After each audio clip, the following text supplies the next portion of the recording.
Guns, Martinis, Gadgets, and Guns. I am Scotty. My opposite number is Kat. She is here.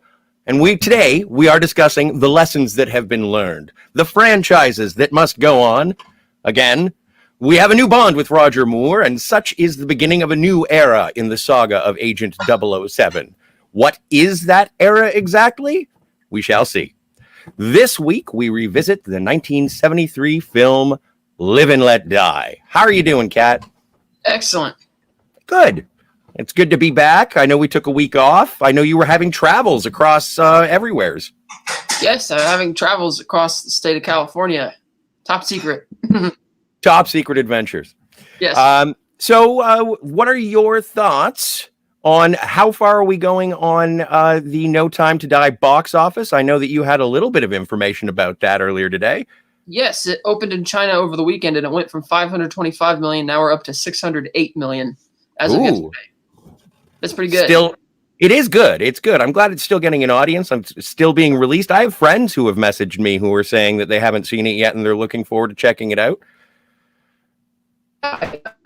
Weekend after next, it still has yet to come out in, I think, a couple areas in New Zealand which are still under lockdown, but otherwise it's still released over there. But so yeah, the numbers are still looking good. Well, hopefully it'll cross that $1 billion mark. We're really looking forward to that. But as I mentioned, we are moving forward into a new era. We have a new Bond again. And it's really interesting to see how very little attention they pay to Roger Moore. There's no fanfare.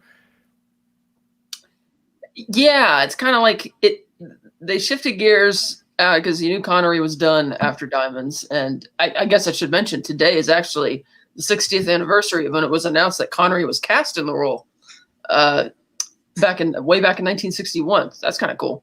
That is really cool. But yeah, you're right. There wasn't too much fanfare. It's like, okay, we got Roger Moore. They weren't used to doing the big press conferences yet when they announced the new actor or when they announced the start of production. It was just like, okay, here's the new actor, off to the races. Mm-hmm. And in terms of the fanfare of who would replace Sean Connery, again, I keep going over the again because it's like we had the hiccup, the speed bump, whatever you'd like to call George Lazenby. And now it's Roger Moore just sort of steps into the role with not even the fluttering of an eyelash. Well, they did offer it to Timothy Dalton, actually. Oh, yes. He opined that he thought he was too young for it and turned it down, which is interesting. I don't know off the top of my head how old he was at the time, but I thought, okay, so they're already looking at him. Early 20s, I think. Yeah, so they do plan ahead. So, yeah, Roger was 45 for his first movie. And it's like, okay, one could argue that it's a continuation of that narrative in a way, even though it really isn't. But later on, they try to make it that way. Yes. Well, we'll jump off of that bridge when we get to Tracy's grave. Yeah. But yeah, and I know that there's always been casting rumors. At this point, was this around the era that they were still talking maybe Americans, or was it strictly a British casting thing? Well, they were looking all over the place all the time. Like even initially they were looking at Cary Grant before they cast Sean Connery. Okay.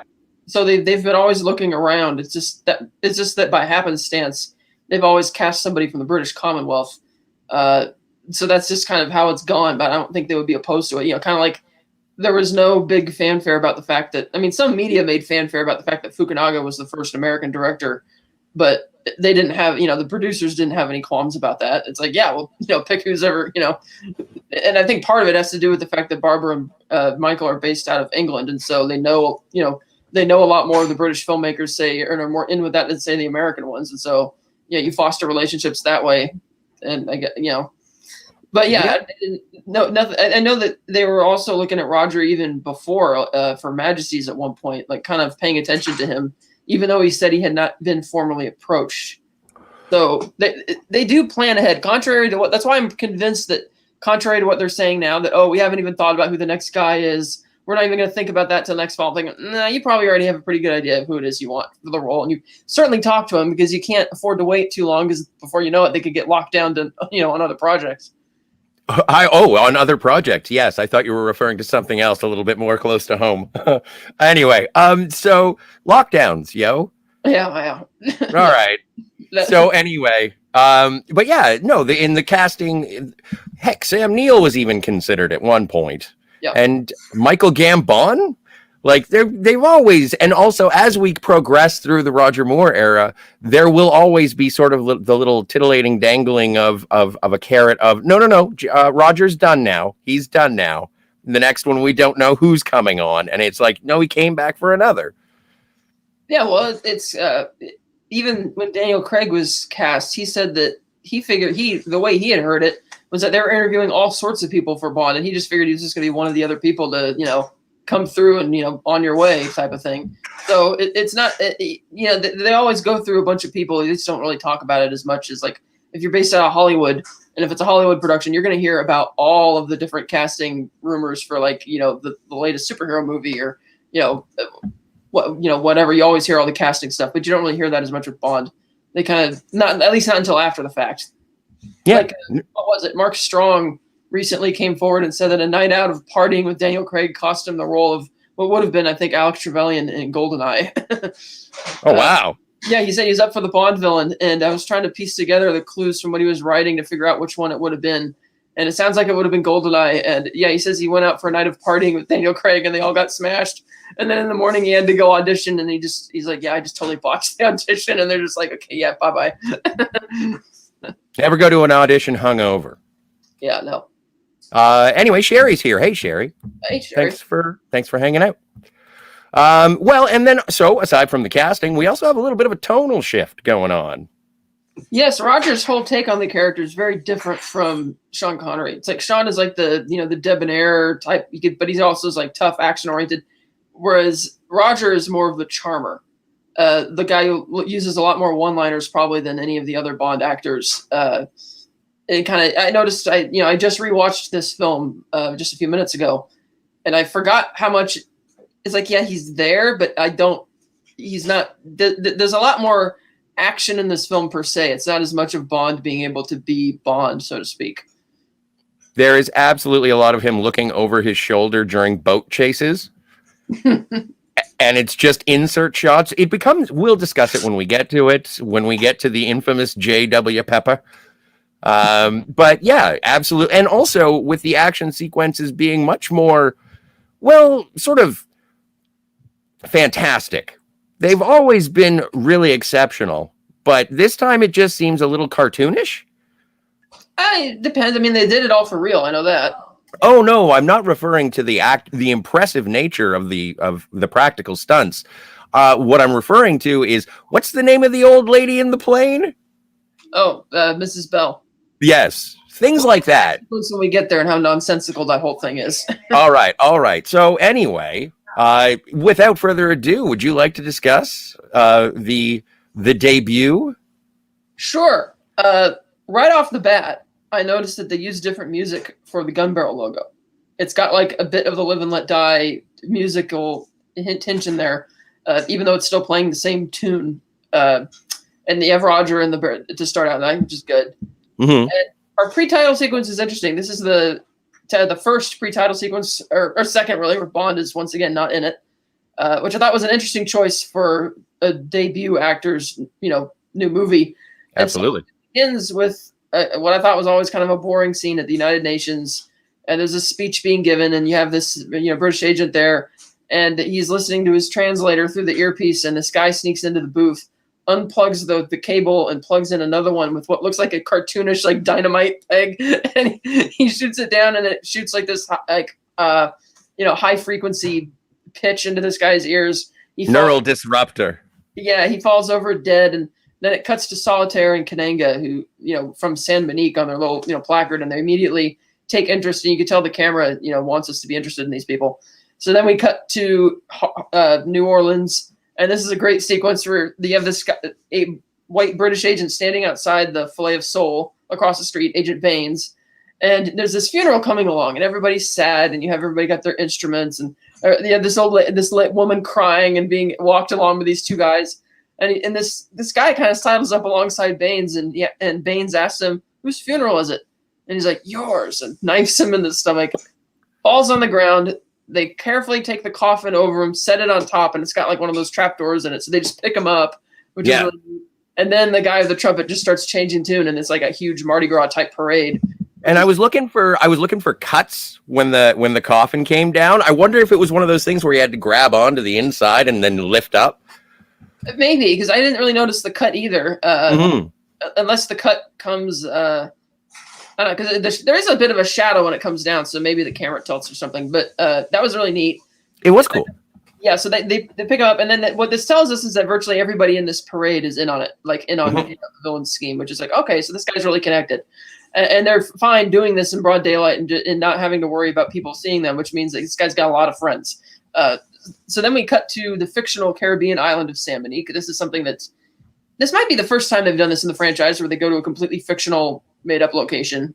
And so it's like this little voodoo village, and there's another British agent. He's tied to a post, and Damballa, the snake charmer, wearing this big land-like headdress, comes out.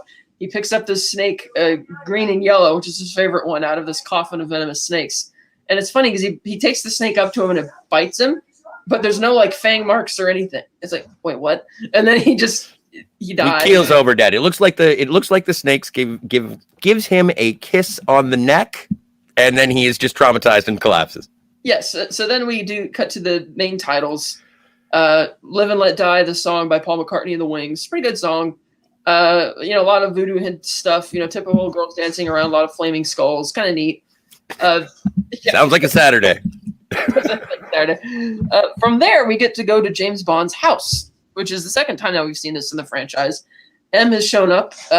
Moneypenny initially is waiting outside. And Bond is inside the bedroom with this Italian woman, and he hears M coming, so he hides her in the bedroom. He opens the door, M's there, and M kind of almost like invites himself in. He just kind of, right when Bond opens the door, he's just already plowing in there, and he's telling him, getting right down to business, that these 3 agents have been killed in these different areas, and we were spying on this Kananga guy who's the president of San Monique, and we're trying to figure out what's going on. And at first, for some reason, M tries to walk right into Bond's bedroom, and Bond's like, yeah, no, let's go get some espresso in the kitchen. So he takes him into the kitchen, and Bond gets out like this. It's like an espresso maker, but M is sort of fascinated by all the different things that it does. And in typical M fashion, he's being adversarial when he doesn't need to be. Like, he's watching everything that he's doing with this device. He's like, is that all it does? He's getting kind of upset with him about it. Then we cut to Moneypenny, who's walked into the main entryway, and she sees the Italian lady come out of the bedroom, and she's like trying to hide. And so she ducks into the closet where M put his coat. So Moneypenny, for some reason, looks really surprised, like she's shocked to see that James would have a woman. Really? At 5:45 in the morning. Yeah, it's like, okay, Moneypenny, that's a little weird that she'd be surprised by that, given all their innuendos, but okay. So M basically says your mission is going to be to go investigate this. You're going to meet. I already got you plane tickets for 11:30 in the morning. You're going to meet up with Felix in New York, and you're going to be on this. And Bond's like, yeah, okay. So he walks back out into the main room, and M's sitting there sipping his coffee with a spoon, and M is kind of berating Bond about his watch, saying, next time you're going to get one right down the street from a place that's more affordable. And then Bond twitches the little pin on it, which causes the watch to magnetize, and it pulls the spoon over. And M's like kind of surprised, and Bond's like, yes, it's capable of deflecting a bullet even at long range, or at least according to Q. And M's like, I'd be very tempted to test that right now. Again, no reason to be this aggressive, but as is the nature of the M and Bond relationship. So M's like, okay, I'm going to get my coat now. And then Moneypenny's like, oh, no, allow me. So she only opens the door partway, gets the coat out. M puts it on, he leaves. And then Bond whispers up to Moneypenny, thank you. And she's like, oh, yes, James. Oh, should I say ciao? So she leaves. Bond opens the door using the magnet, because why not? And she's in there. They embrace, and he uses the magnet to undo the zipper. Yes. Yes. So then we cut to New York. Please don't misuse the government's property, 007. Anyway. So then we cut to New York. Felix is at this building, and they've got like they got Kananga's office totally wired with cameras, or not cameras. They got it wired with audio bugs, and they're seeing Kananga and Solitaire and Teehee get out of the car, and they're going inside, and they're like, okay, there he is. Let's they get all their headphones on because they're about to listen in on the conversation. And as Kananga walks inside his office with these 3, he's starting to give this kind of speech, and then he pauses partway through and he clicks this button on a tape recorder, which keeps playing out the speech. And then for some reason, I notice not just Solitaire, but Teehee changes outfits as well while he's in the room. It's like, okay. And then they pull this big armoire out from the wall, and there's like a secret elevator.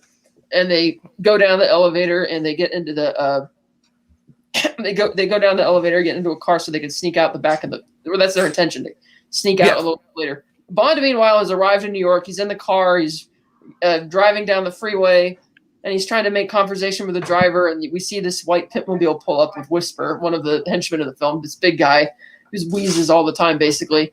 And he puts his hand on the console, and he presses this little doohickey button, and it opens the side of his side view mirror and shoots a toxic dart into the driver's head, kills him. Bond has to take the wheel and crashes into a couple cars and manages to come to a bit of a crashing halt into a van back off the freeway. He calls Felix to tell him about it, all casual, like it's no big deal. Felix like, you what? He's like, put a call out for a white pitmobile, and he lists off the registration, the license plate number. So Bond gets a ride up to where the car went, which is this place called the Fillet of Soul. Or no. Occult Voodoo first. Right. So he goes to the voodoo shop. Yep. I do just want to interject one thing. I'm sorry, I was playing with bells and buttons. David Hedison as Felix Leiter. Yeah. Which I am really excited for because this will be a precursor to License to Kill. David Hedison, up until Jeffrey Wright, was the only actor to play Felix Leiter twice. Super, super happy to see him, and I think he is one of my favorite Felix Leiters, not just based on the two movies and one of which that he's in, but also he's a competent aide to James Bond. Anyway, so he's nosing around the voodoo shop. Yes, he's nosing around the voodoo shop, and he wants to distract the lady at the counter, so he picks up this snake, and he's like, oh, can you pack that vertically, please? She's like, a long way. He's like, okay. So she steps in the back to go do that, and Bond sneaks through the back door, finds himself going down to the parking garage, where he finds the car that he's looking for. He's sticking around to find if he could put a tracker on it, but then Solitaire, Teehee, and they all come down the elevator, and Bond hides, but they get into a different car, which takes him through an elevator back up onto the street outside the voodoo shop, and they take off. Bond gets up there, and he hails a cab, and he's like, oh, follow that car.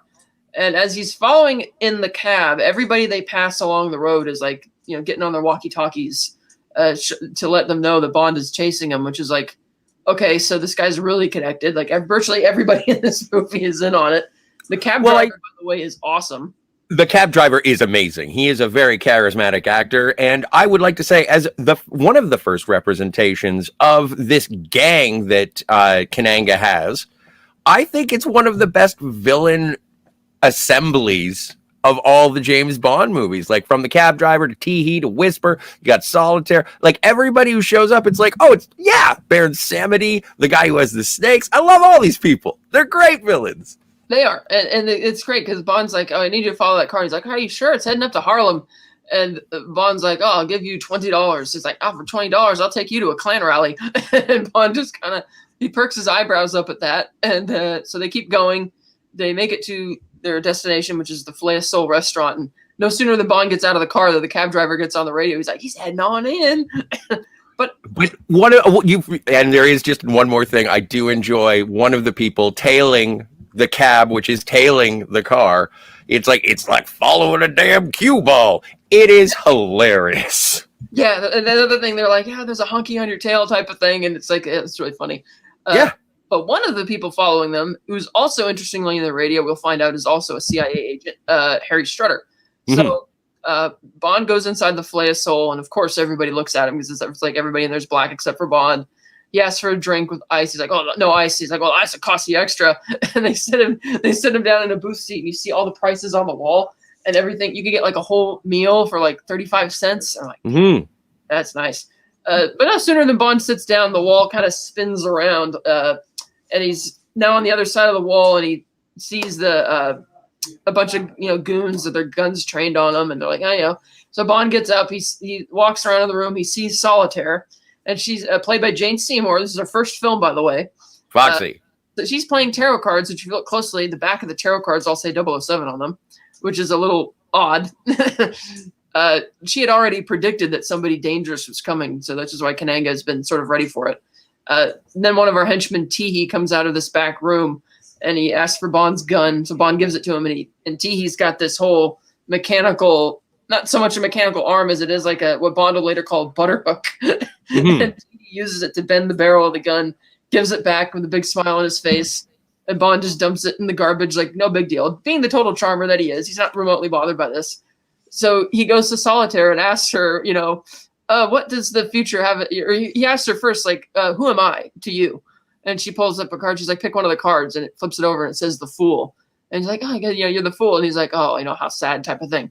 And then the door opens and Mr. Big comes in because Mr. Big is the one who wants to see him. And Bond tries to introduce himself, being the gentleman that he is. And then Mr. Big cuts him off, and he's like, names are for tombstones, baby. And he just turns around and goes back into the back room, and the door shuts. And I'm like, okay, that was interesting. He doesn't even want to know who this guy is or what this was about. And well, okay, so but he introduced himself. My name is Bond, James Bond to Solitaire, right? yes. So we do get that moment, the first Roger Moore. Not very memorable, if I have to ask. Yeah. Did he do that? But I wish that they had sort of done something with that instead of introducing himself. If he'd actually said, "My name is," and then Mr. Big goes, "Tombstones." They would have been awesome. It would have been way better.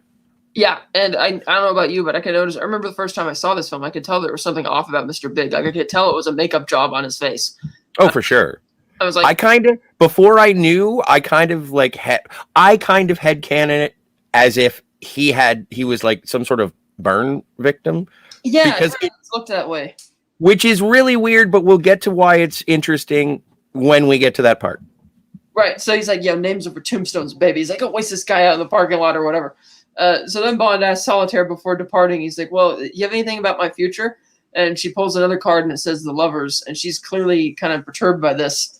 And Bond's like, oh, don't worry. Just stay where you are. I shan't be long, as they're dragging him out the back. But of course he lies because he won't be back. So no, he ends up inside of her. Well, he won't be. He says he won't be long, but he's not coming back. Oh, he is long. He is long, though. Sorry. Yes, it does take a while. So they take him out back and they just shove him into the alley, and they have these two guys waiting there with guns. And this is like a really run down, really sorry looking alleyway in Harlem. And what I thought was always really comical, Bond gets away from these two guys simply by pulling down one of the ladders for one of the fire escapes. And it seems to barely hit these people, and he just throws a couple weak punches, and they're knocked unconscious. I'm like, that was pretty bad.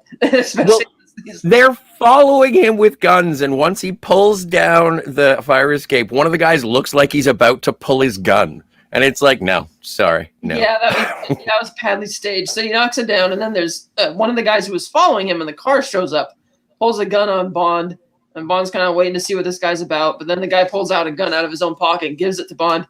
Like, and Bond looks like, oh, you're with Felix. He's like, yeah, Bond, what a great disguise. Going up in Harlem, a white man in Harlem, that's a great disguise. Good thinking, Bond. It's just really funny. My favorite joke in the movie. He takes off and he's walking him. He's like, yeah, the only person who can afford all the muscle around here is this guy, Mr. Big, drug dealer, that kind of thing.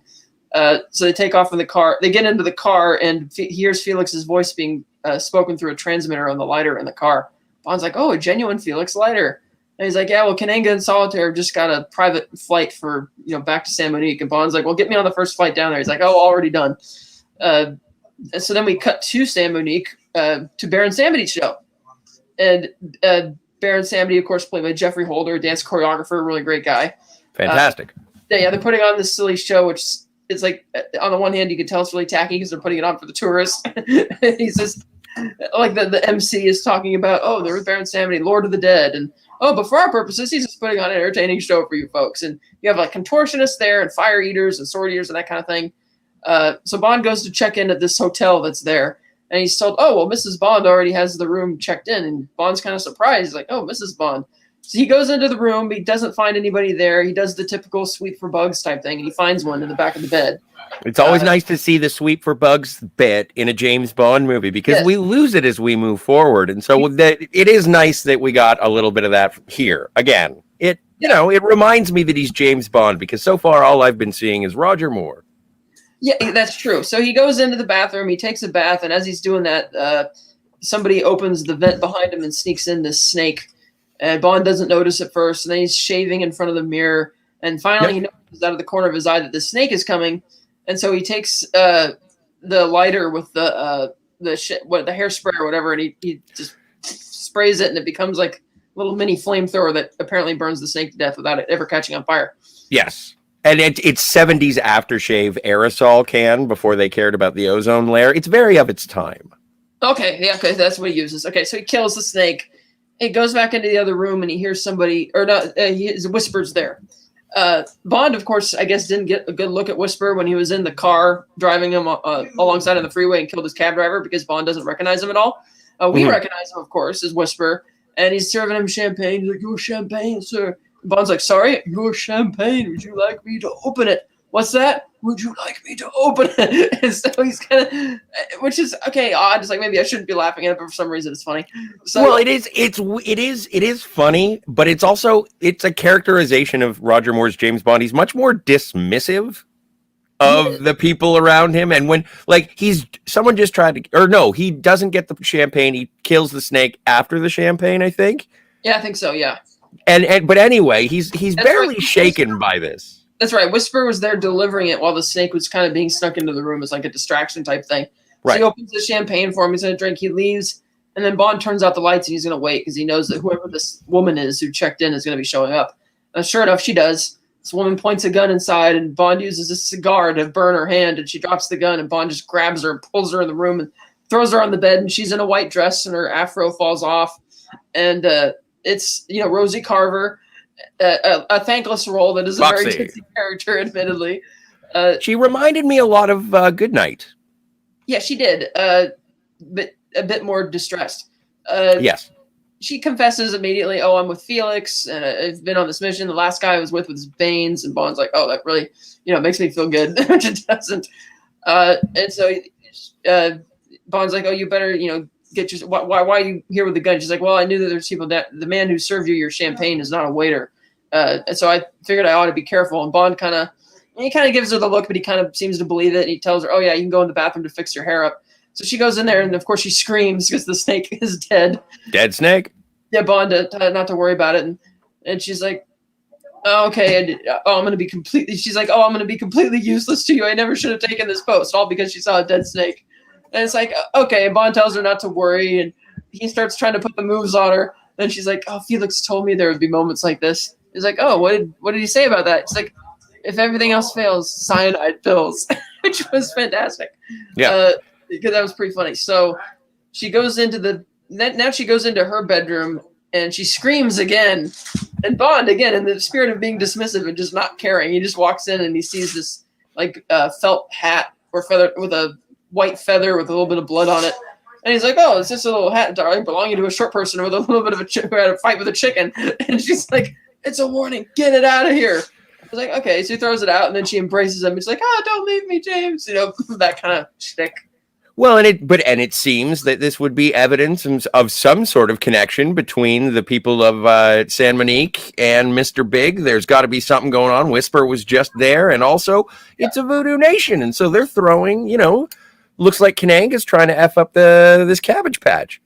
Yes. So she's all kind of worried about that. And the next morning, Bond he's eating breakfast and he sees like a card there with a notice, like a little warning. He's like, "Oh, okay."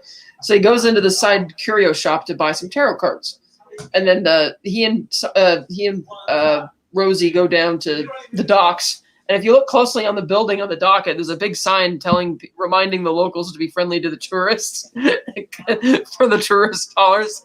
So they board this guy's fishing boat, and he's there. And they're riding along out to sea, and Bond's fishing, and she's asking the fisherman where she could change her clothes.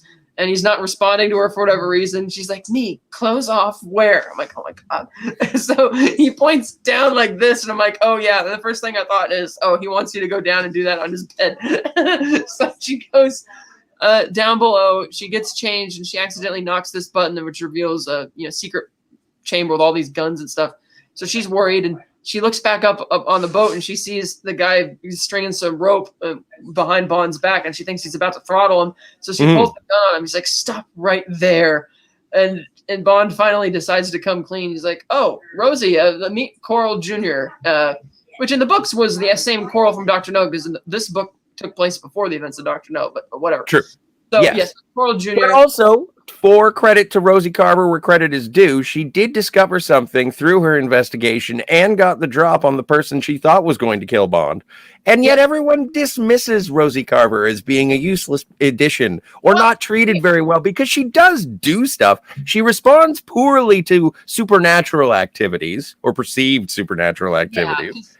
Yeah, so she's like, she apologizes to Coral. She's like, oh, I could have shot you. And he's like, you could have killed me if you had the safety catch off. And so, there was that. And then Bond is just like, oh, don't worry, Rosie. Like treating her like, as if, oh, it's okay that you're a little ditzy kind of thing. And it's like, why didn't he just tell her that, okay, this is the guy, he's a friend and he's going to help us? And it's like, I don't know. Just so they can have that joke, I guess. Because, again, like you said, Bond's very dismissive, or Roger's Bond is. So then we cut to Solitaire's house on the cliffside, and Kananga's there, and he wants to know if she sees the man, coming, and she's like, "Yes, he's coming again, and he brings danger. There will be violence." And Kananga's like, "What will be the outcome?" And she pulls a card, and once again it says the lovers, but she lies and says death. And so Kananga's kind of fine with that, and he's like, He's like, "Where are they now?" And she's like, "Oh, they're going to be approaching by water." And Kananga's like, "Oh, Rosie's been a bit more efficient than I anticipated." and so he figures it'll be, which tells us that, okay, so now he's kind of got Rosie in his pocket, even though she's also got supposedly working for Felix. Yep. So then we cut back to the harbor. The boat get up along the shoreline, and Bond and Rosie, she explains that she explains that Agent Baines was killed up in the hills way up there, and Bond spots the mansion, and he asks Coral, who lives up there? And he's like, oh, it's Kananga, the Kananga woman, and Bond's like, oh, okay. So he and Rosie get on board, get on, off the boat on the shoreline, and she mentions that she's already arranged for them to get a car. And Bond's like, oh, Rosie, look at you. You've ordered us a car. You've already got it here on time. You're making quite the comeback. I'm like, oh God. It's pretty funny though. So it is funny, but it's funny, but it's very dismissive, and the whole ditch thing is like, okay. So they get in the car and they're driving on the Sunday drive, and they get to a fork in the road. She's like, down there. He's like, I thought you said Baines was killed up in the hills. It's like, yes, up in the hills, down there. And Bond's like, oh, there's a bit of a clearing down there. I guess we'll go, have a picnic and talk about it.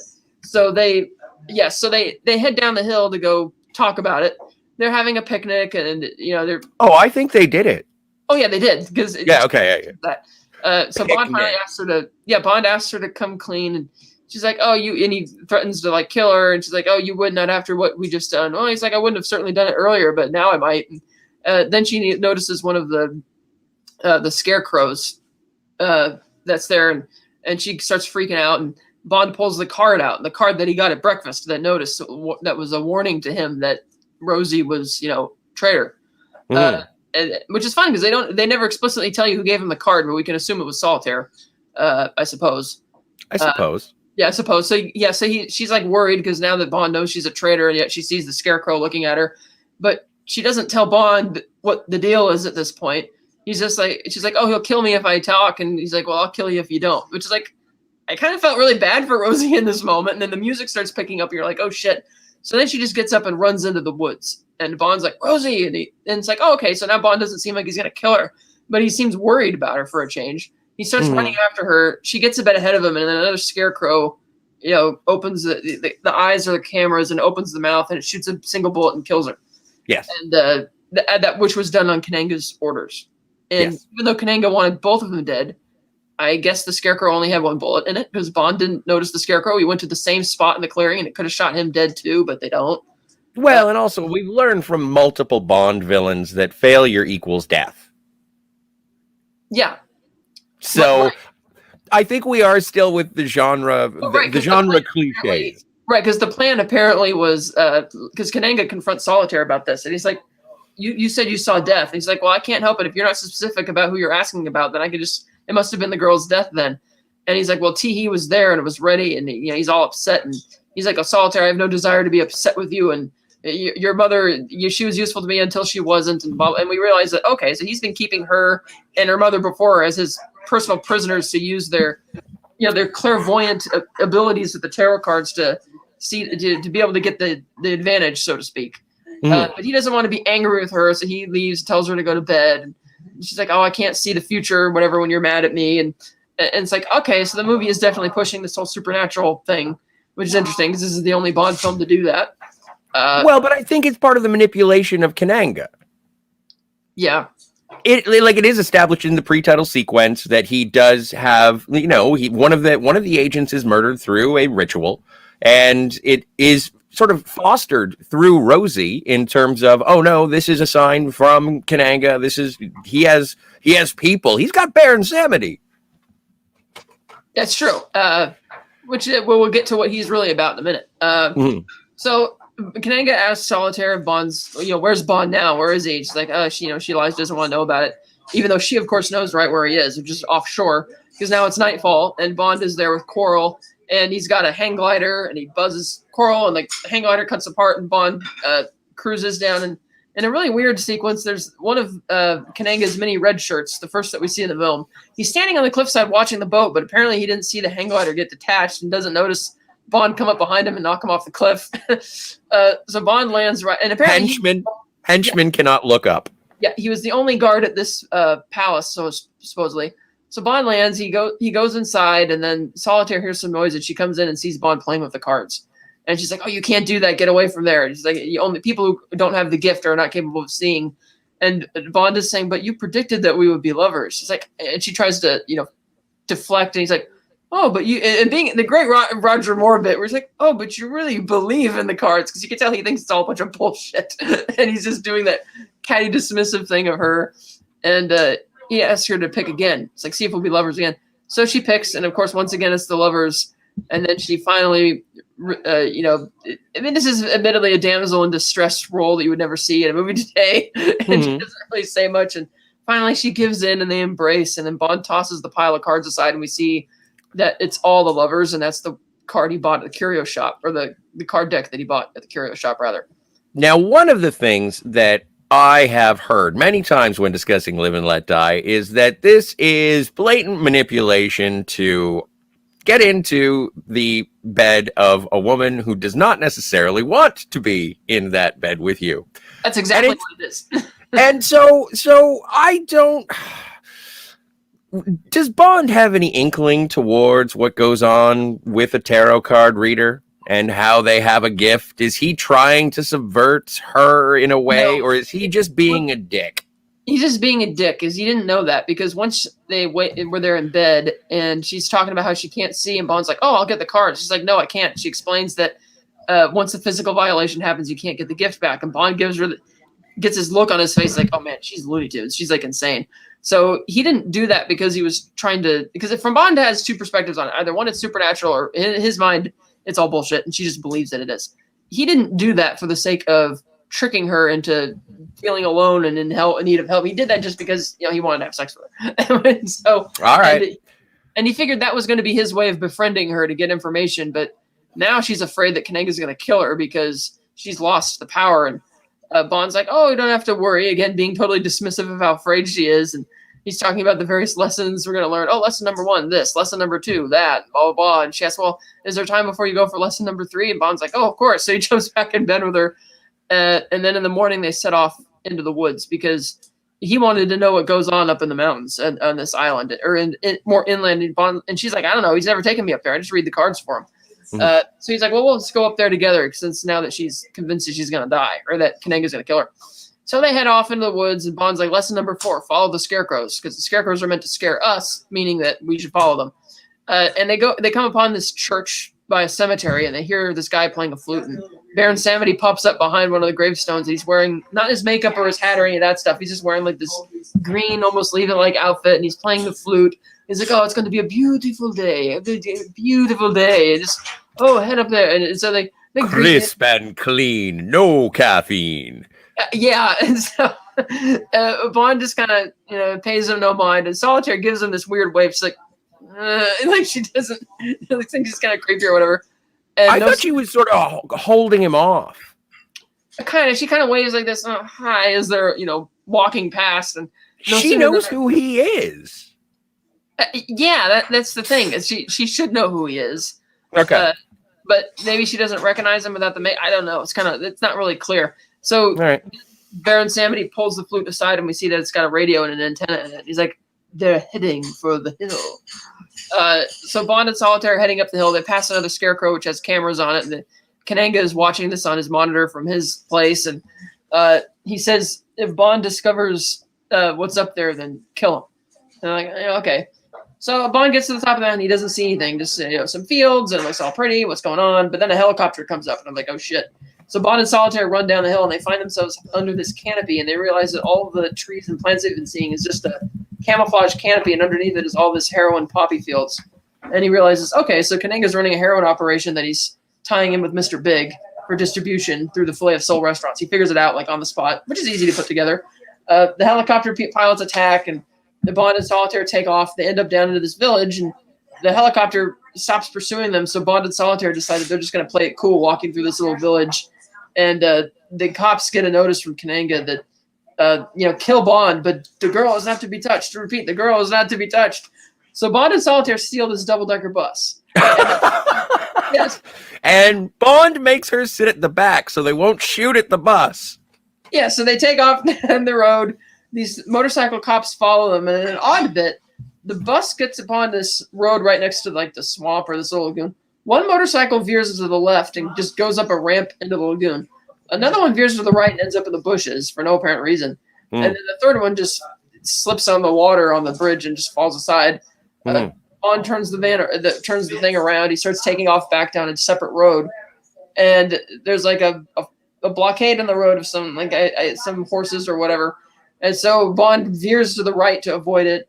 Cop car follows them, and we see a sign saying it's only a 9-foot 6-inch bridge height. So it's like, oh, low bridge. So they're taking off, and the cops are kind of snickering because they think, oh, we got him now. But Bond's like, nah, I'm not fazed by this. So he just guns it even harder. And they did this stuff for real. They drove the thing through the bridge, shears off the top while Roger Moore and Jane Seymour were in the actual bus, which is awesome. Yeah. Shears the thing off. It falls down onto the cop car, which crashes into the water and starts sinking to the delight of all the school children. And then the Bond just keeps gunning it with the double-decker bus until he gets it to the dock. And people are all jumping off the dock out of the way to avoid getting run over. Again, Bond being very dismissive since these are probably just regular innocent people. And he hits the brakes really hard, and Coral's like, oh, man, mother of pearl, you're here. So they jump on the boat, and he tells Solitaire to get down below, and then Bond takes the machete and cuts the boat while Coral hits the engine and take off. And Kananga's notified of what happened. He's kind of upset, and Bond goes to see Solitaire down below, and she's like, oh, Chance, what are we gonna do? And he's gonna kill us. And he's like, oh, don't worry, dear. We're just gonna get back to the States, and we'll tell Felix. We'll hand the case over to him, and then we'll go wherever you want. And then she totally shifts gears, and she's like, because Bond asks, where do you want to go? And she's like, oh, anywhere that has one of these. And she lies down on the bed, and it's like, okay, you were dreadfully panicked and petrified like a second ago, and now you're just like, oh, time for sex. It's like, okay. DTF. So Bond goes upstairs and asks Coral, how long is it going to take to New Orleans? Like, oh, take about a 4-hour flight once we get to where we're going. So Bond's like, okay, we got to get there because we have, precious cargo, so to speak. So they arrive and they get in a car. They get in a cab right outside the airport, and sure enough, they get picked up by the same cab driver from Harlem. And he immediately locks the cab doors and puts up what I assume is a bulletproof glass window, probably. And he's like, oh, Jim, welcome back. Mr. Big wants to see you. I love it when he calls James Bond Jim. It's fantastic. And so he pulls his car around to this. It's at a municipal airport, so they're still at the same place. So they pull up there, and they get out of the car, and they're going to put Bond on this private jet. And we meet this new henchman named Adam, who wears like a tweed jacket. He's a cool guy. He's like, yeah, Bond, you're going to love we got to take you on a flight. You got to steal something from Mr. Big. You got to see the consequences type thing. And the cab driver says, oh, no, Bond, you're going to have fun. You're going to see the view of the lake go skydiving from 10,000 feet. And then Solitaire decides to pull this slick move where she's like, oh, my only regret is I won't be there to see it. And she smacks Bond with the purse. And I think the idea is that she knows that they're not going to try and stop her from beating up Bond. Right. Which means they're going to let their guard down for a second. And Bond uses that as an excuse to kind of grab the purse while secretly slipping his fists underneath it to punch the other guy in the gut. And starts to fight, and Bond kind of cartwheels under the plane. And this is where this awkward chase starts. So Bond runs away from the plane. He gets into this other turboprop plane that Mrs. Bell, a student teacher or student at this flight school is, and she's like a sweet old woman, and she asks, "Where's the Prince David?" He's like, "Oh, he couldn't make it. You know, he's a junkie or whatever he says. Just say he's not here." And so Bond takes the plane, and what proceeds to be this awkward chase where he basically just drives around in circles in this area, and for some reason the cars start crashing. And I kid you not, there is a scene where just because one of the cars hits one of the wings of the plane, which shatters the glass, he's like, okay, understandably he can't see where he's going now, but he says, I can't see the brakes. I'm like, what difference would it make if the windshield's busted for you not to see the brakes? And so he crashes into another car, and the plane drives through the warehouse, and the cars, spin out on this, like, crash into other planes. And so this kind of is a really weird crash derby type thing in which Bond ends up getting both the wings sheared off the plane, and he ends up parking it right back where he started. And since nobody was killed or really seriously injured, it's not clear how he was able to make his escape. I guess Solitaire was thrown into another car and taken away. And it seems the only purpose of the scene was that they wanted to separate Bond and Solitaire, or have her captured again. It's like, okay. Well, also, I was trying to piece together what exactly this scene was all about, as opposed to just a smash up derby. And he gets the plane, and as he tries to take off, all the cars are getting in the way, so he has to keep spinning around. They're trying to cut him off so he can't take off, I guess. Yeah, I guess they're trying to block him from getting onto the main runway. Because there's a bunch of planes parked outside, and it's very awkwardly staged. And basically, like I said, the only reason this scene is here is because they wanted Solitaire to be captured by Kananga again. Agreed.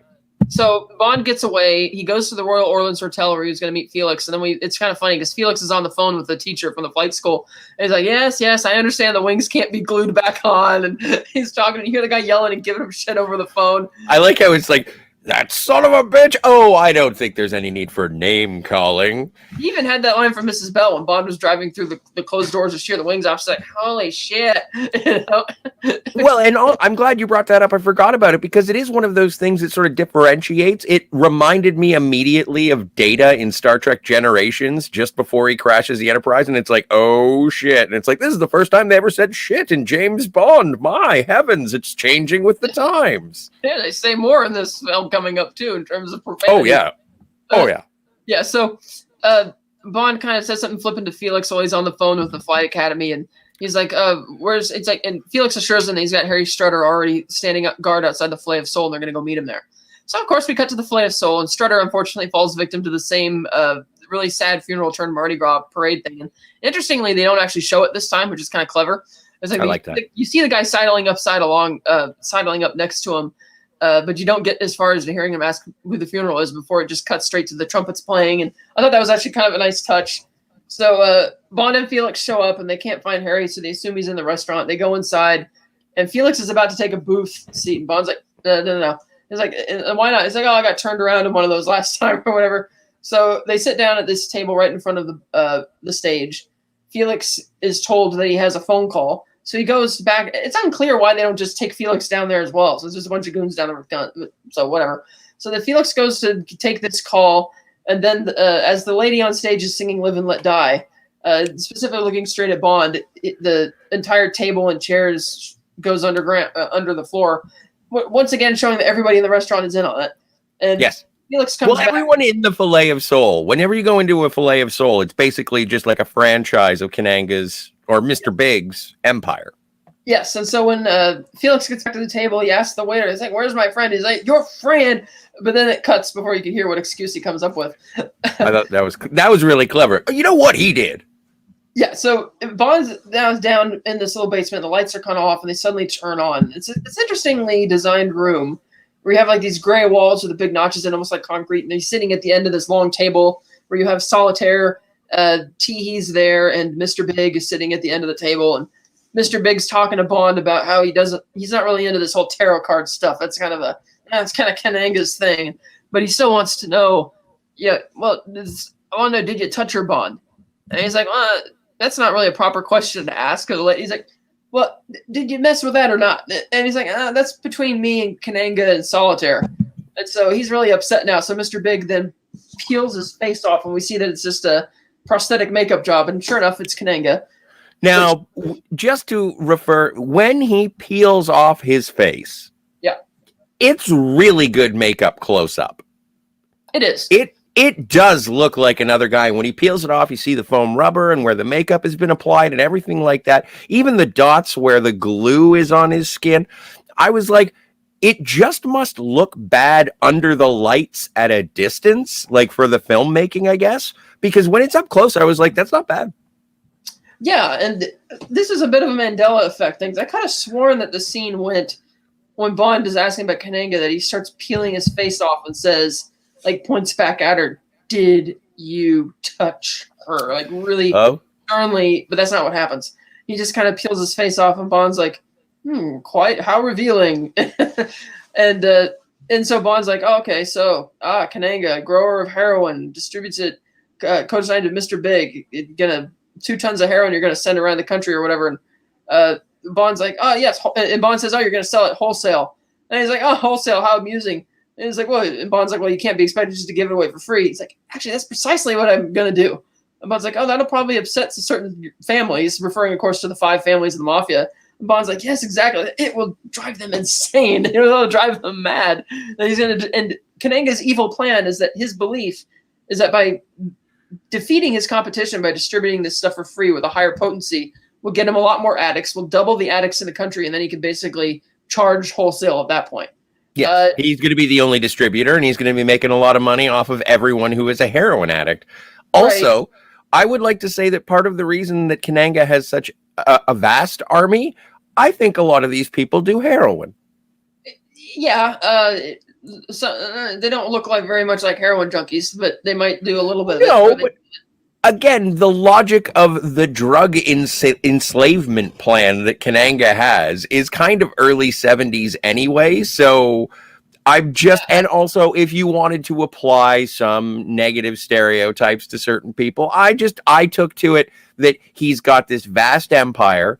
Why do these people do this stuff? Well, you can have heroin in a tropical island, and it's like, this isn't bad. This henchman gig is not bad. Yeah, I just felt that this plan, it really is a no-stakes plan, because it's like, okay, so you're going to put all of the drug dealers out of business. Fantastic. You're going to put the mafia out of business. Fantastic. They're all going to be working for you, meaning you're not going to have one gang versus another because they're all working under the same umbrella. Fantastic. And as we know with real drug addicts, a lot of them tend to stay away from the stuff that has higher potency because this is more likely to kill you than it is to, like, you won't be addicted to it very long because you can't withstand the higher potency. So it's like, I get it. This is 1973, only 2 years into the whole drug war thing in America. But at the time, even now watching it, it's like, okay, wouldn't it be a good thing if you put all those guys out of business and all that drug violence were to kind of go away because they're all working under the same umbrella?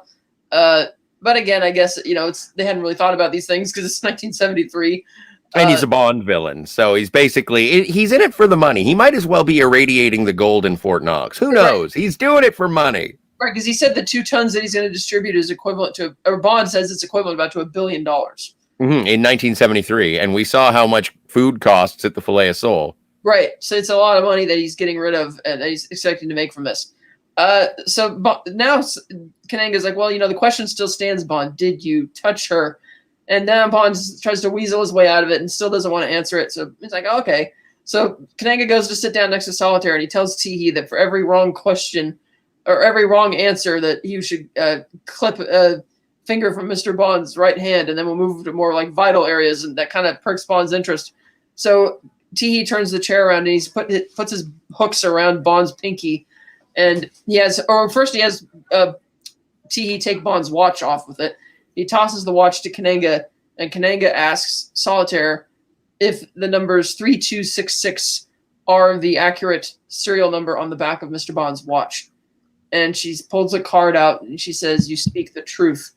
And Teehee's got a big smile on his face because he expects that, he's going to get to clip off Bond's finger because he's a sadist, and he loves that.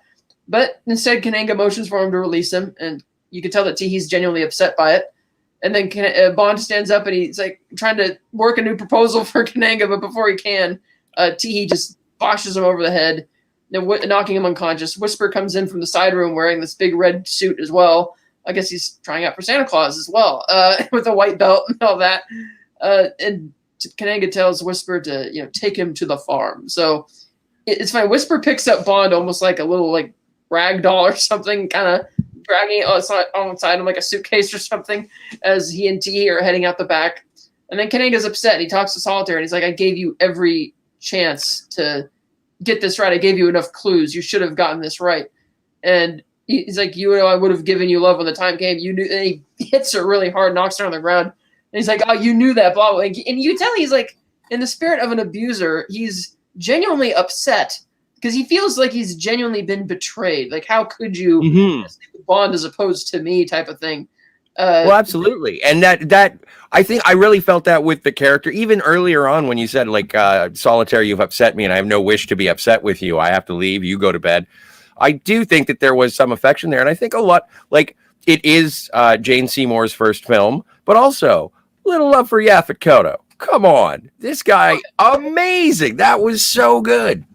It is really good. And he's, so he's like a drug lord, and he's a master of disguise, and he's a vicious abuser type guy. And he's like, oh, well, now there's only one way to deal with this. And so Baron Samedi comes in. And it's funny because when Samedi first comes into the room, he's wearing his new black suit. He's got his big top hat, and he picks up one of Solitaire's cards and he burns it on the candle, and he hands it to Kananga. And Kananga's not really paying attention, and he's kind of annoyed by it. He just thinks like this guy's kind of nuts and just flicks out the fire. And so Samedi pulls a new card out, and it says death. And he gives his maniacal laugh.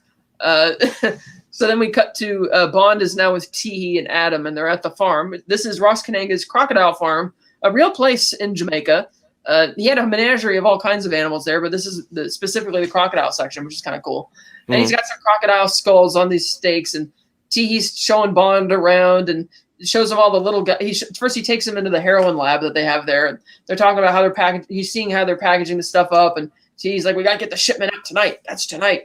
And then he takes Bond outside, and the first thing Bond notices is the speedboat, and he's like already formulating a plan. But Teehee takes him over to look at this little pool that he's got a bunch of little baby crocodiles in. And Bond's like, oh, I trust these aren't orphans. And he's like, oh, no, Mr. Bond, their parents and their other adults are over here. In fact, we have thousands of them. And then he uses his hooks to open like this big can that's got tons of chicken in it. And Bond is kind of talking to Teehee, and he's talking about how the crocodile farm works. And he mentions at one point that he got a little careless with this one over here, and it took my whole arm off. And he's like, look, there's the alligator. You can tell because it's got a rounded nose. And there's the crocodile's got the pointed nose. And it's like, okay. And, eventually, for some reason, Bond actually takes the initiative to walk ahead of Teehee onto the little island in the middle. Like, Teehee doesn't push him over there. They don't threaten him. He just does it himself. And then Adam starts cranking the bridge back, pulling Teehee back. And Teehee mentions that there's two ways you could deal with an angry crocodile. Bond's like, seeing that he's being left on this island, he's like, well, what's the first way you do it? And Teehee's like, well, you jam a pencil into a hole right behind their eye. And he's like, well, what's the second way? And Teehee's like, oh, it's even simpler. Just reach in and prank their teeth out. And they stupidly all go inside the heroin lab and decide to leave Bond there alone, trusting that because he's on the island with chicken, he'll be done for. If you can't trust 1,000 crocodiles, then who can you trust? That's true. So the first thing Bond does is he uses his magnetic watch to pull this boat over to him, but it's got unfortunately attached to a tow rope, so that doesn't work.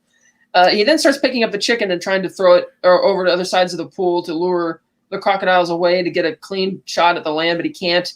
Eventually, some of the crocodiles come onto the island, and Bond's kind of panicking, and then he gets the idea.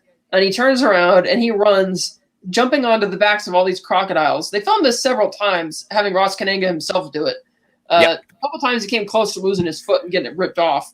In one instance, he actually stepped down on a crocodile as it was opening its mouth, and the teeth in his shoe heel got caught on the teeth of the crocodile, which kind of twisted him around when he fell, and it swung around and almost like bit his leg off. And you can see these outtakes on the Blu-ray. It's pretty cool. It is really cool. They did it several times until they made it work, and of course Bond makes it look just effortless. He gets off, and of course the first thing he does is he opens the door to let the crocs out and starts spreading the chicken around to lure them over to the heroin lab. He then sets a fire with all of these conveniently placed fuel cans for the boat ramp, and he starts setting the lab on fire. And then one of the guys in the heroin lab notices that this big crocodile is coming in, and they all start panicking and fleeing for their lives. And Teehee comes out the back, and he's choking on all the smoke, and he sees that Bond's taking off the speedboat. And Adam's about to get in the other boat, but Teehee stops, and he's like, no, get in the car, cut him off.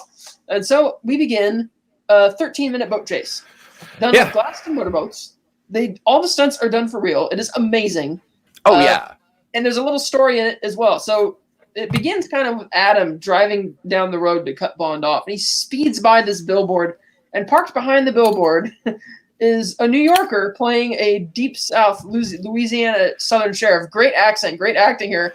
But Sheriff J.W. Pepper, total hick, redneck guy, and he's like, "Oh, I'm going to take care of this guy. The guy's hauling ass in my body going 95." So he gets on the car, he speeds.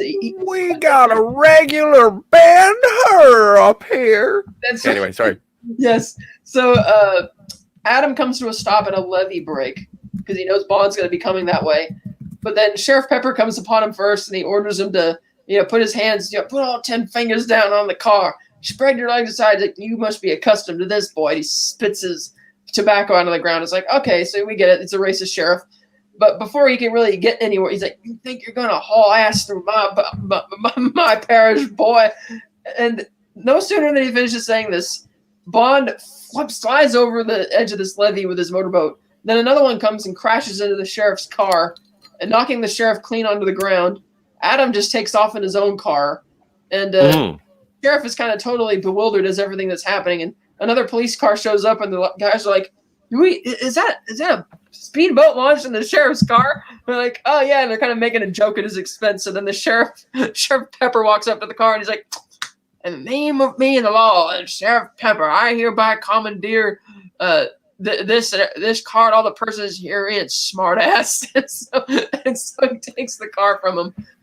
They take off and start heading down the road, and they pass this guy driving like an oyster van or something, and the sheriff's like screaming at him because they're taking too long.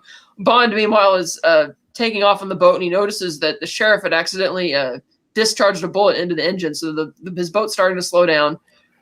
They come around this one tight corner where one of the speedboats chasing Bond ends up getting on the land and crashing into this guy's swimming pool. And for some reason, when they're in the swimming pool, they're actually putting their hands in the water and pulling it along as if that's going to help. And one of them finally stands up with a gun and tries to shoot Bond, who's since abandoned his boat and steals this other boat that's parked there. They take off. Adam is getting pursuit in his car, going up to this guy's house where the sheriff, believing that his cousin Billy Bob has got the fastest boat in the body, will be able to take care of it. Billy Bob will get him. Billy Bob will get him. And so as the sheriff, as Billy Bob is getting ready to leave in the boat, Adam walks up, and Billy Bob's like, "Oh, can I help you with something, boy?" He's like, "Yeah, I was wondering if I could borrow your boat." He's like, "Oh, everybody wants to borrow this boat." So Adam just kind of knocks him unconscious, which is better than killing him. Then he takes off in the speedboat, and the sheriff Pepper and his goons are like standing at this one turn in the bend, and he sees the boat coming. He's like, "Oh, here comes Billy Bob. He's got a gun." And so he's all celebrating, and then the other two cops are looking close, and they see Adam driving the boat, speeding by. And, the sheriff didn't see that, so he keeps talking about Billy Bob, and they're looking at it like, okay. Like, you sure? Yeah. Again, of its time, how could these people know each other? Yeah, of its time. And, of course, Adam, another funny thing he says, he calls all the other people to get on the boat chase, saying, "Oh, you better do this or you're all going to die, you motherfucker," kind of thing.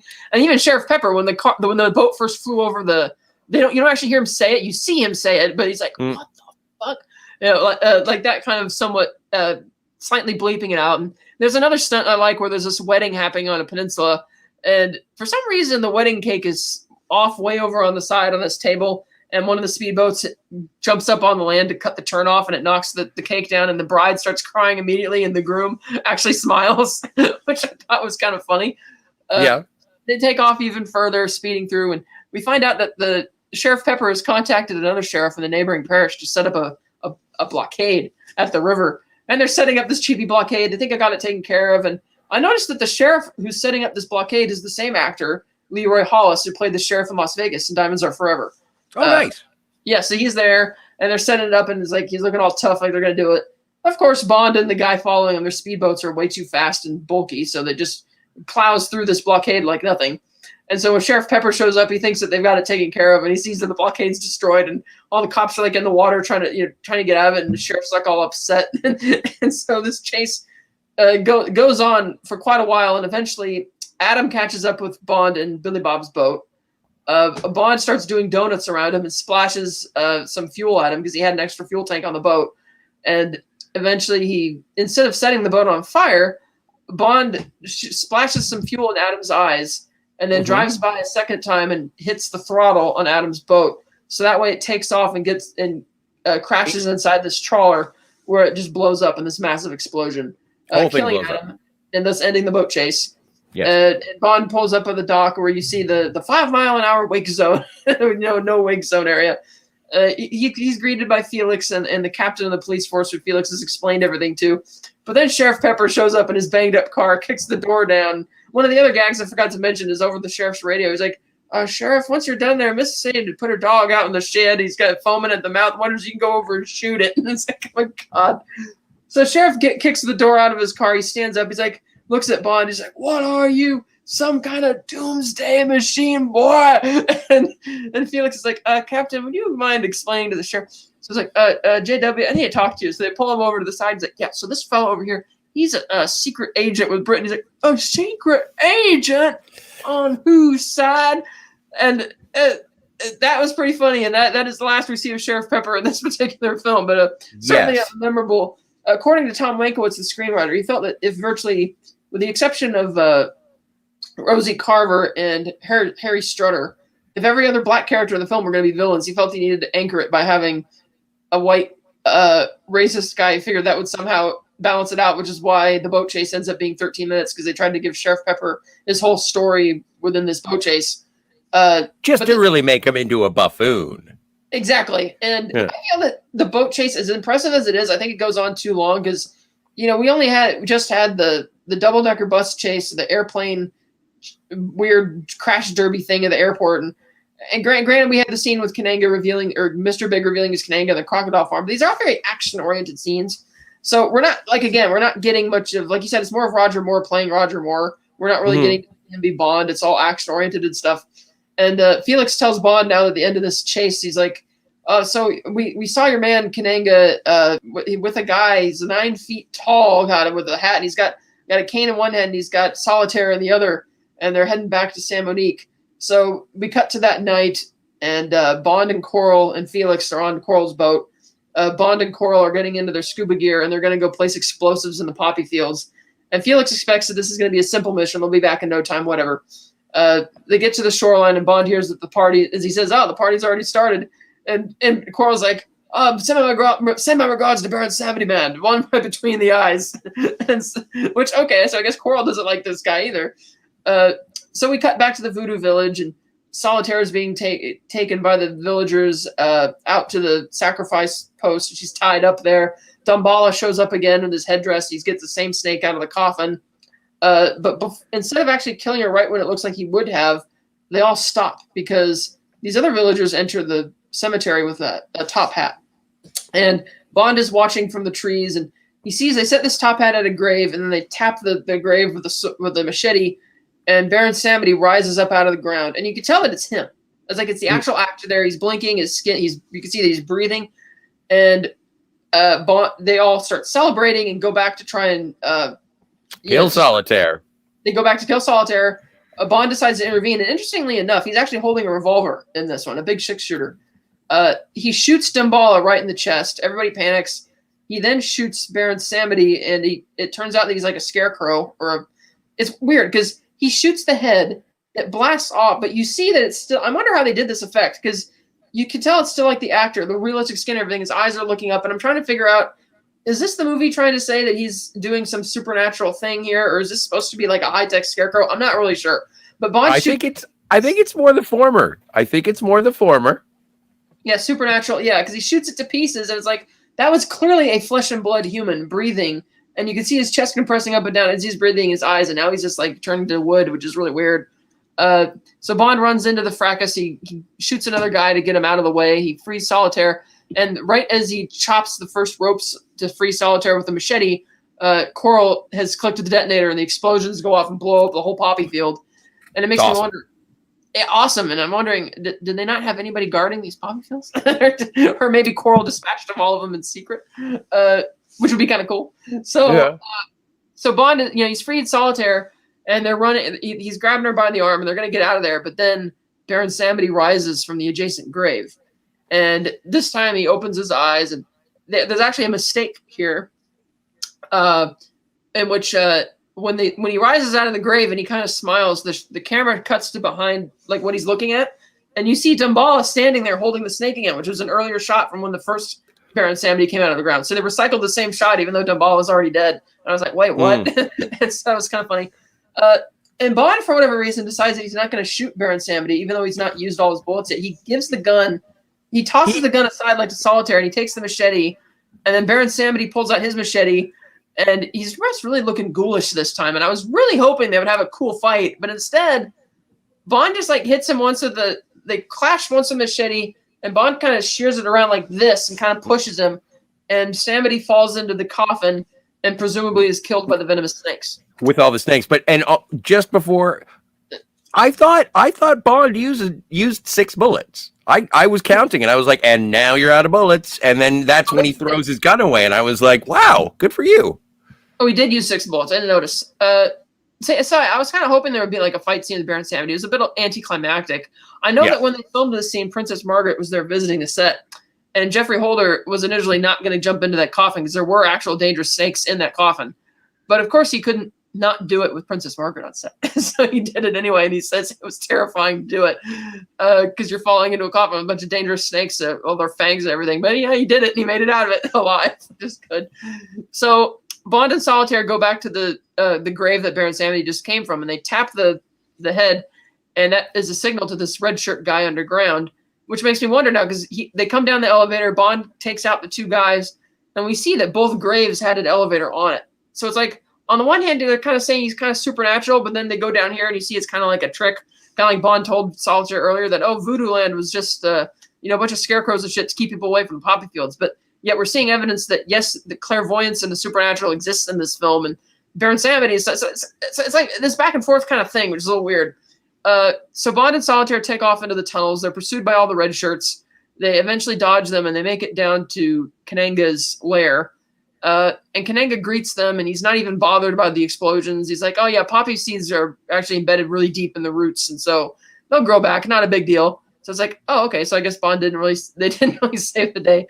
So he invites Solitaire in, and Kananga's saying, oh yeah, Solitaire, she used to be great at predicting death. They're all wonderful like this. And and then out of the blue, Kananga pulls out this gun, and he says, look at this thing. Oh, it's absolutely fascinating, and it's the inflator gun, and he tests it by shooting this couch that Whisper's sitting on, and it just inflates the couch, knocking Whisper behind it, and then the couch eventually blows up, and Whisper's kind of tumbling on the ground, and Kananga's just laughing, and it feels like Kananga's probably had a little too much to drink at this point, because he is drinking, because he seems overly enthusiastic and kind of more happy than he's been in the whole film.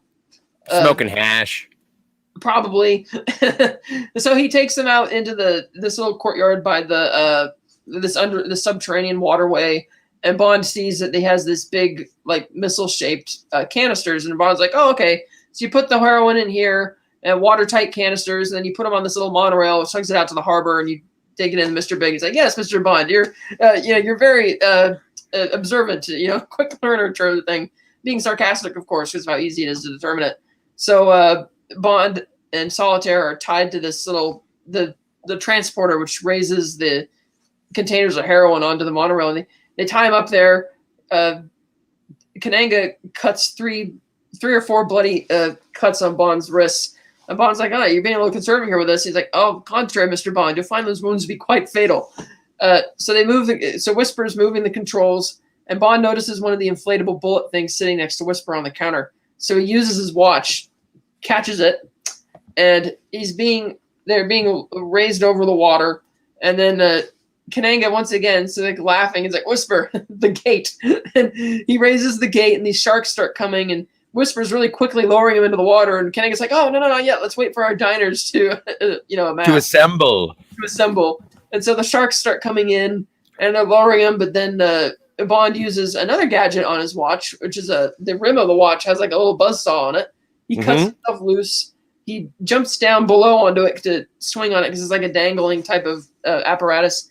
And Whisper tries to warn Kananga, but because he's Whisper, he's not good at it. Like, yep. Look out! Bond swings across, and I guess Whisper didn't. Even though Whisper saw him doing this, he didn't think to try and hold his ground. Bond just kind of kicks him because Whisper's a big guy, and yes, Bond effortlessly just kicks him, and he falls into this container, one of the missile containers for the heroin transporters, and Bond pulls the key to lock him inside, watertight. And I'm like, somebody better let him out of there. He's probably gonna die of dehydration or whatever. So Kananga sees what's going on. He runs in and pulls a knife, and he does this kind of slick move, and they get into this kind of slick fight, and they both fall into the water.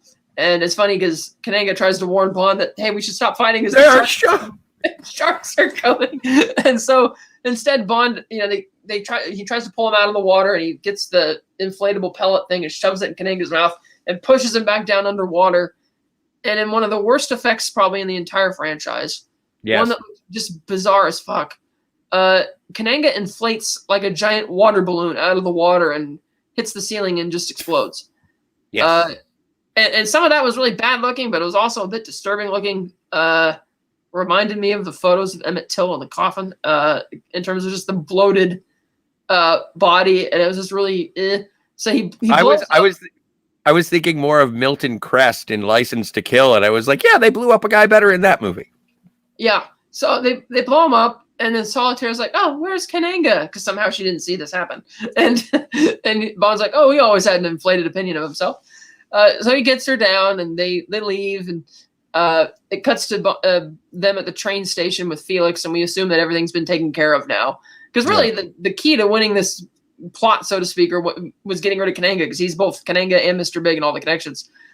So Felix is like, I don't see why you want to take a train back to Washington. I could have just flown you on a plane. What are you going to do on the train for 16 hours?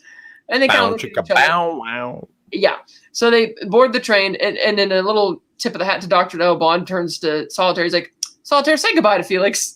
They get on the train, but then we see Butterhook starts cutting his way out of one of the bags of mail in the back.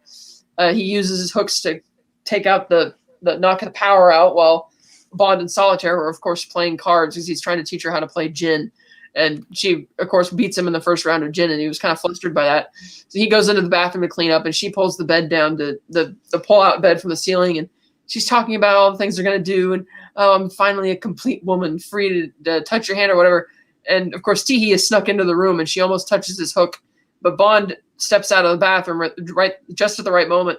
And so Teehee shoves the bed closed, locking her into the wall. He then gets into a big fight with Bond, and eventually, long story short, Bond ends up getting his little iron cutters and cuts the two cables in Teehee's arm to lock the hooks onto the windowsill handle. And then all he has to do is just pull down the window and then just throw Teehee out, and his arm just falls off and he's gone. Then he gets rid of the arm, and he finally lets Solitaire out, and she's like oblivious to what just happened. She didn't hear the fight or anything. And she's like, oh, what's going on? It's like, nothing or whatever. And then it cuts to the front of the train where we see Baron Samedi tipping his hat with his makeup, giving a maniacal laugh. And then it does a cool cut where in place of his face has a flaming skull. Which maintains for the rest of the credits. Yeah, that's really cool. And and that is Live and Let Die. Well, and just before we move on, because obviously it does say at the very end of the credits, James Bond will. This is the end of Live and Let Die, but James Bond will return in The Man with the Golden Gun. But I thought it was also very interesting, again, in reference to the Roger Moore and pushing the franchise forward. The beginning of the credits is all about everyone around the world in the shooting locations and the people who aided in the production. Much more about the production than the film itself and all of the partners through it. And I thought at first it was just a way of showing off all of their advertisers or their, the product placement, but it goes into like the police force of Louisiana and like so many. What is it? Even the Black Stuntmen's Guild of America. Yeah, the Black Stuntmen's Guild of Los Angeles or something. Yes, yeah. And so like it very much highlights the production as opposed to it. Harry Saltzman's all over this movie. He spent so much money on this movie hoping to make money. And he does thank everyone who he's greased a palm to. Well, they did, because they spent $7 million on this movie, and it made $161 million. Boom! So it was a success. A tremendous success. I like this movie. Again, I feel like there are too many action-type chase sequences all at once, like bam, bam, bam, in the whole middle of the movie. And like you said, there's not much. It's more of Roger Moore being cheeky Roger Moore. than being Bond, because the script doesn't give him too many Bondian moments in it because there's so much action driven and because the ensemble is so big. But as far as blaxploitation goes, because clearly that's what the genre they're tapping here, this is pretty tame for the type of stuff you usually get from blaxploitation. Because usually there's a lot more, the violence is a lot more intense, there's a lot more sex and nudity, and there's usually pimps and hookers and, all that, more stereotype type stuff. But here, I think it's a very tame type of story. It feels more like an adventure story than more of a classic James Bond type story. And, we unfortunately didn't get Q because of that mishap, in which Desmond was on a TV show at the time. And he told the producers that, hey, I could easily get myself written out of a couple episodes to come and film this for Live and Let Die. And he made that arrangement, but there must have been a miscommunication because they had already written him out of the script by that point. So they didn't use him. And then he was already written out of the other few episodes of the other show, so he didn't get paid either way. So it's like, that kind of sucked. Especially since he actually did have interesting gadgets with the watch, which Bond used quite a lot in this movie. And the heretofore unseen buzzsaw in the watch. But just going back to the blaxploitation sort of homage or chasing the genre, I know that we have a mutual friend who thinks that James Bond is a trendsetter. Mr. Meyer Burnett Robert doesn't think that James Bond follows trends. And that's why I sort of alluded to, and no disrespect at all, but that's why I alluded to, what exactly is the Roger Moore era? Is it a sort of a genre appropriation series up until a point? Well, I think what Mr. Burnett was referring to is that, yes, Bond was setting trends in the 60s, but once they got to the Roger Moore era in the 70s, that's when they started following trends. Agreed, and I could agree with that assessment, of course. This movie, again, clearly is riding the blaxploitation coattails. And originally they were going to do another film, but Tom Mankiewicz thought that, coming out of the civil rights movement and all of that, wanting to put a stamp on the new actor, that he thought it would be really risque to do like a movie with all black villains. And they're like, okay. So that's why they went in this direction for this particular film. But I love the stunts that they did. And like you said, I think it's one of the best ensembles of villains that we've had in the franchise. Like a Kananga, the Mr. Big alter ego. You got Teehee. The cab driver. Baron Samedi, and Solitaire in a way is a part of that. And that's all really fun. I met Solitaire. Yes, she's gorgeous. Jane Seymour. Definitely the damsel in distress, probably the most damsel in distress in the whole franchise in terms of her behavior and, how she's always worrying and panic, that kind of thing. And definitely leaning a bit more into that whole blaxploitation thing by deciding to advocate the supernatural and saying that, oh, this is all real for this movie. And for the longest time, I found out people were actually thinking that Baron Samedi was going to show up again somewhere in the Roger Moore era, even though he never does. Doesn't make another appearance of the franchise until the video games. But yeah, which is true. Yeah. What was that? Oh, no. I agreeing with you in terms of, and that was part of the reason why I was sort of questioning as to the nature of the supernatural, because at the end, and whether or not it's just, I don't know if it's canon, but in terms of the theme of the film, in terms of tying it all together and having Baron Samedi sort of show up at the end to sort of put a little pin in the end of the film, I thought that it was like, oh no, what you just witnessed was true. She was psychic. So it did well. And also it may have lent itself to rewatches in the early 70s, mid 70s to let's go back to the theater and check that out again and see. And because there are those elements that weren't introduced. And it's weird because in Dr. No, we also had the locals thinking that there was a dragon at Crab Key. And so that being, just with Quarrel there, I kept thinking of Dr. No things. Yeah, the James Bond aspect of Live and Let Die, I think I saw flashes of it, but it almost felt more like Lazenby Bond in terms of, okay, yeah, no, he's playing James Bond here. He's not yet James Bond. It's like the James Bond origin story for Roger Moore. We'll see him become more Bond later on. And I think a lot of his relationships with, in terms of being dismissive, are Roger Moore sort of toning down the more brutal or aggressive aspects of Bond and being more gentleman spy instead of gentleman assassin. Yeah, that's true. Kind of like when he's trying to save Solitaire. He makes this one guy's trying to run for Dunball is like a machete on the ground, and Bond makes a point of shooting him in the arm first. But when the guy continues to press forward, that's when he shoots him in the chest. Mm-hmm. He's like going out of his way to not be as lethal. And we know that comes back later in the series with Roger not really being a fan of Bond being too lethal in his version. So I think that's definitely true. And like you mentioned, the Dr. No references are pretty deliberate. I mean, they filmed this in Jamaica.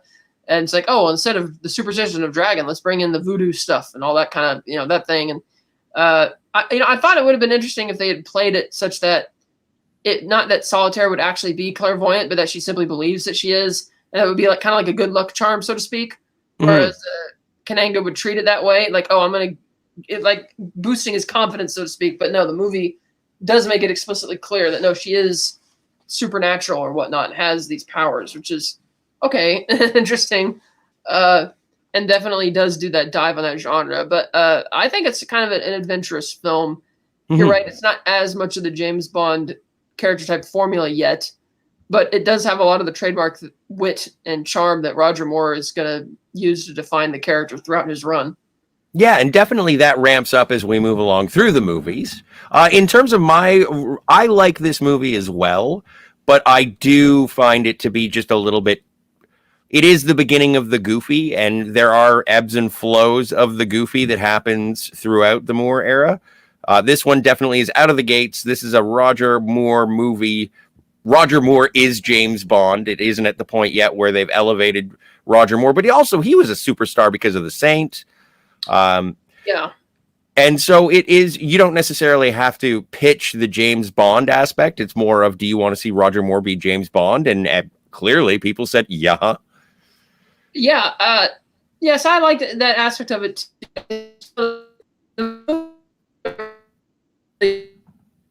All right. We're having a wee freeze, but I don't know if it's me or her. You never do really get to go through the whole junkie-laden side of America to really see the effects of what Kananga wants to do. It's like they kind of talk about it, but you never really feel it. And the climax, admittedly, is a little small. All it is okay, rescue Solitaire, and oh, what do you know? Kananga captured us, so let's kill him. But yeah, I like this movie. So I think, I don't know, what would you give it? I mean, I used to love this movie a lot as a kid. It was one of my favorites when I was a little kid, but it doesn't have. I find that more often with the Roger Moore era nowadays, that I used to love them a lot when I was like 8 or 9, seeing them for the first time. But rewatching them now, they don't have the same effect that they used to. It's like there is definitely more of a childlike entertainment value in that compared to today. Well, and it's not as risque. I suppose it is risque. Like, it is still, we are still seeing, hey, there was an interracial coupling, although that happened kind of with Miss Tarot in Dr. No, but that doesn't count really. So, but no, there are things that are titillating, like the locations are exotic, the action is good, and it is sort of just sit down and see real things, practical stunts. It is the spectacle of seeing not just locations, but also your classic Harry Saltzman. You're just all the money is on screen, and it is entertaining. But yeah, I don't know. I think I really got to go back and see what I've been rating all these other movies, because it diminishes every subsequent rating. But I would give this one like a 6, 5. Oh wow, 5. I'm still waiting. I'm holding out for the ones that I'm going to give like pow, 8, 9, 10. We've done No Time to Die, which was definitely, for me, it was a 9. It was a 10. Maybe I'm not so offbeat as I think. Well, I was going to rank this alongside Thunderball and give it a 7. Because unlike Thunderball, where the first 40 minutes I felt were a drag, but then I really liked the rest of it, because I wasn't bothered by most of the underwater action sequences in that film. And I like that story and the characters. Whereas here, I just feel that it's still an enjoyable watch all the way through. Like, if you want to watch just an action chase movie that's fun, blaxploitation type thing, this is a good popcorn movie to watch any day of the week. For sure. I just don't feel the stakes are really there for a Bond movie, and that it is Roger Moore being Roger Moore. But I still really enjoy it. So I give that a 7. All right.